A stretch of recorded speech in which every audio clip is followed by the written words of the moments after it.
Italian naval officer Mario Di Prospero.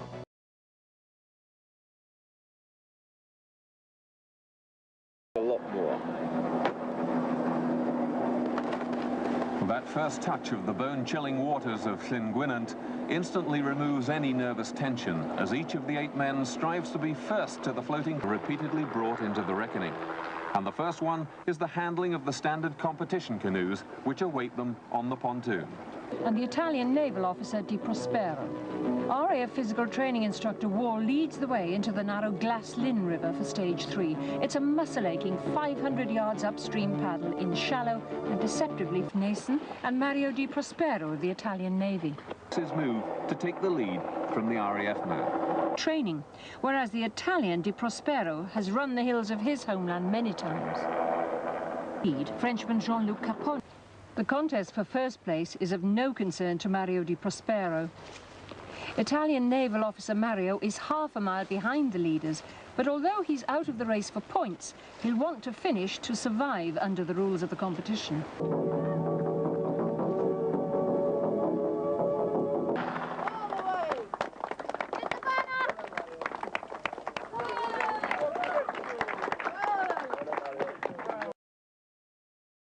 This one. Both men have some experience of abseiling, though not in competition form. Here, speed is the all-important factor, descent.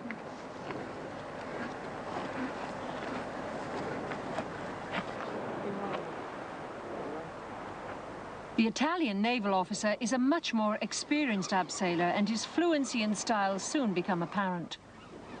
And despite a slight hiccup, he still beats Glyn Jones's time by 5 seconds. Jean-Luc was only 6 seconds behind Glyn, so the next pair have a lot to do. Mario Di Prospero, the naval officer from Italy, gets away well, but he soon pulls up in an eddy. And that fatal pull once more. This is sometimes called the fun event, but that's a long way from the truth, for the Tryweryn in full fury is dangerous. These men know that they could be catapulted onto hard rock if the river played one of its nastier tricks.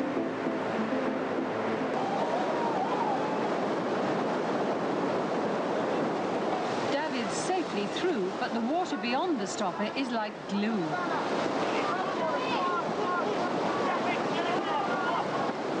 The big stopper halts Di Prospero with a bump. Trouble than the unfortunate Italian.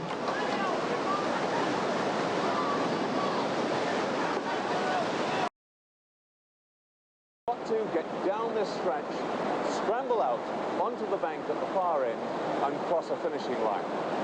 It'll take almost no time at all, but by the end of it, there'll be some bumps and bruises like you've never seen before.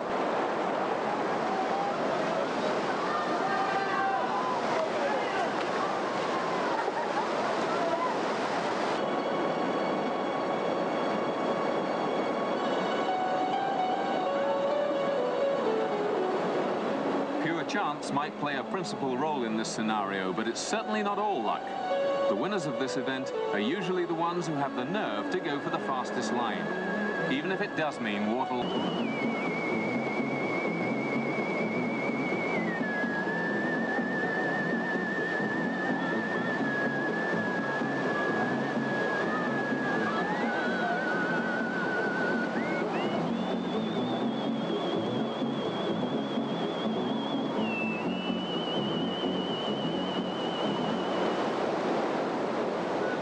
To the sheer force of water, there are other hazards, including hundreds of sharp and jagged rocks on the shallow river bed. Even if you find yourself in the safest line, you can take a terrible buffeting.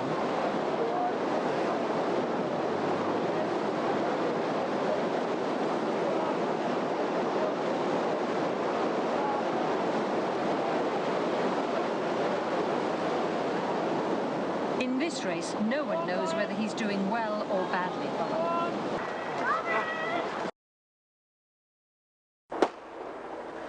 All-terrain bikes are becoming very popular in Wales.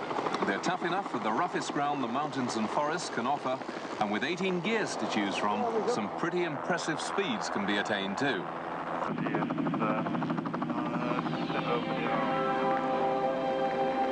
France France, Holland, England and Wales are all represented in the leading bunch. Some way behind now, the last four are led by Mario Di Prospero, the Italian naval officer. Behind, Derby's changed his tactics to go ahead of the Italian. Out of the trees again, and it's still Welsh Forester Roberts who's in the lead. Ahead of John Cousins at the back is Mario Di Prospero. Di Prospero getting their first touch of that little swamp. They're fully 5 minutes adrift of the leaders, so there'll be no call for heroics now from either of them.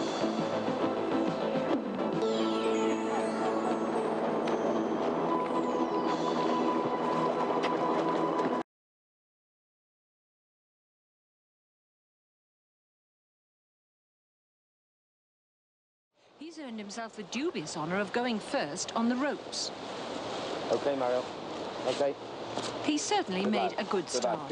Maybe his upper body power will come into the reckoning for the first time.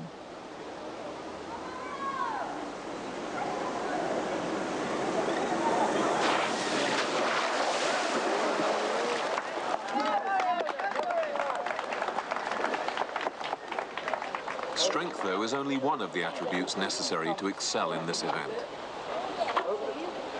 And even when your muscles are doing everything that's being asked of them, a sudden test of nerve can drain one's adrenaline supply in seconds.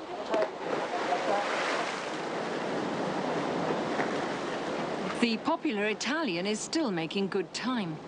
Mario's quite used to competition, for he was the champion canoeist of Tuscany in 1981 and Navy sailing champion in 1985. Also, for 3 years, he's trained with a military raider group. When asked why he thought he should do well in Survival of the Fittest, he said it's because he leads a dynamic life. At this stage, Mario's time compares favourably with the best ever on the course. But as he goes for the water again, this time off the lower rock, he knows it's suddenly going to get very much tougher.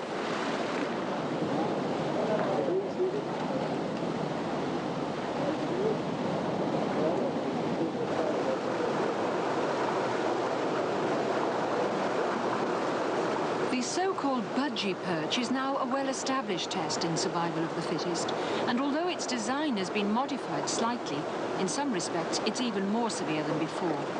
It sounds a simple enough challenge, just getting one's body once over the log, but at this stage of the course it calls for a huge surge of willpower and every last ounce of strength from limbs which are yearning for a rest.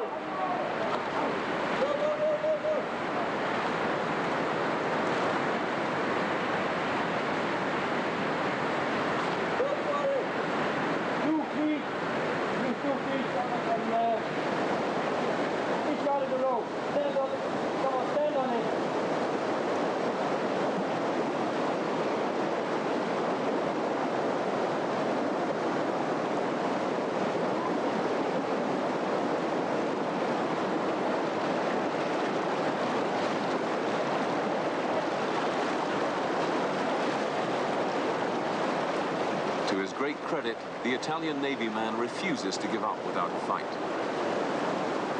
Mario Di Prospero has not lived up to his true potential in the competition so far, and he desperately wanted a better result in this event.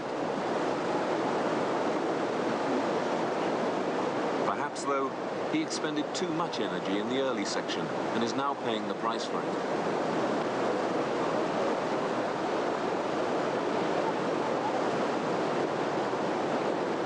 One more gallant effort from the naval officer, but once again, the dreaded budgie perch defeats another victim.